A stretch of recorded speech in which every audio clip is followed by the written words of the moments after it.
2014 की चैंपियन श्रीलंका इस बार T20 world cup के पहले स्टेज से ही बाहर हो गई है। लेकिन आज से लगभग 30 साल पहले इसी श्रीलंकन टीम में एक ऐसा खिलाड़ी हुआ करता था जो उस दौर में भी बॉलर्स को उधेड़ देता था। श्रीलंका का ये मस्त मौला ओपनर उस दौर में ऐसी बैटिंग करता था जिसकी झलक बाद में क्रिस गेल और डिविलियर्स में देखने को मिलती है। दोस्तों, हम बात कर रहे हैं रोमेश कालुवितर्ना की।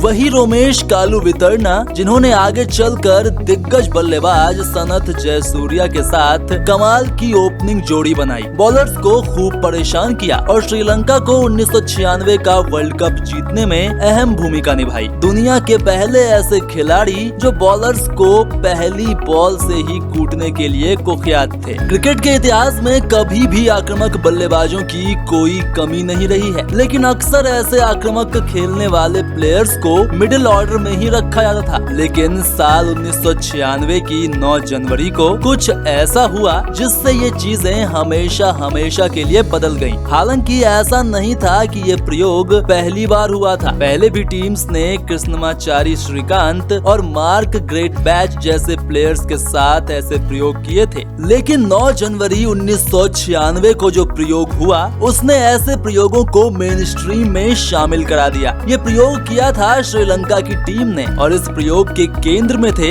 विकेट कीपर बल्लेबाज रोमेश कालुवितर्ना। क्या हुआ था उस दिन, आइए बताते हैं। 9 जनवरी 1996 Benson and hedge world series का मैच। ऑस्ट्रेलियाई कप्तान मार्क टेलर ने टॉस जीता, पहले बैटिंग का फैसला कर लिया। रिकी पोंटिंग ने 123 और माइकल बेवन ने 65 रन की पारी खेली। ऑस्ट्रेलिया ने 50 ओवर्स में बनाए कुल 213 रन। अपने घर में ऑस्ट्रेलिया को हराना आसान नहीं होता, ये अब भी है और तब भी ऐसा ही था, बल्कि आज से कहीं ज्यादा उस वक्त मुश्किल हुआ करता था। बहरहाल ऑस्ट्रेलियन पारी को देखते हुए कप्तान अरविंद डिसिल्वा ने एक बड़ी चाल चली। उन्होंने विकेटकीपर रोमेश कालुवितर्ना को सनथ जयसूर्या के साथ ओपन करने भेज दिया। ये पहली बार था जब रोमेश नई गेंद का सामना करने जा रहे थे। हालांकि उन्हें पहले ही इसका हिंट दिया जा चुका था। टीम के रेगुलर कप्तान अर्जुन रणतुंगा पहले ही 1996 वर्ल्ड कप की प्लानिंग कर चुके थे और इन प्लान्स में रोमेश का रोल ओपनर का ही था और उन्हें इसकी प्रैक्टिस इसी ऑस्ट्रेलियाई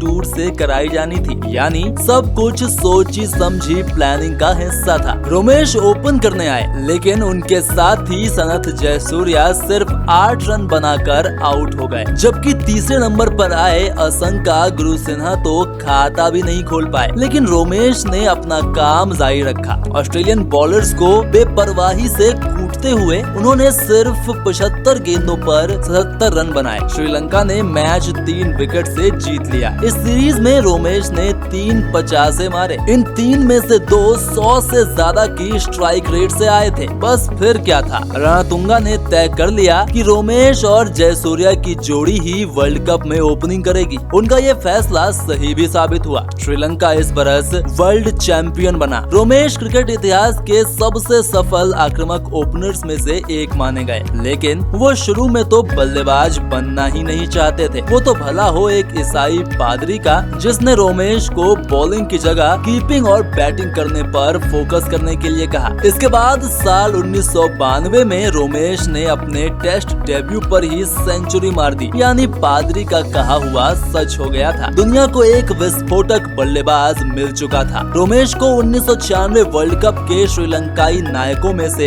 एक माना जाता है। रोमेश क्रिकेट इतिहास के उन चुनिंदा ओपनर्स में से एक रहे जिन्होंने गेंद को छोड़ने की जगह उसे पीट कर पुराना करने वाली फिलॉसफी अपनाई। उनकी इसी फिलॉसफी को अपनाते हुए आगे वीरेंद्र सहवाग, शाहिद अफरीदी, क्रिस गेल और एबी डिविलियर्स जैसे खिलाड़ी दिखे। तो दोस्तों, आप इस श्रीलंकन लेजेंड को कैसे देखते हैं, हमें कमेंट बॉक्स में जरूर बताएं।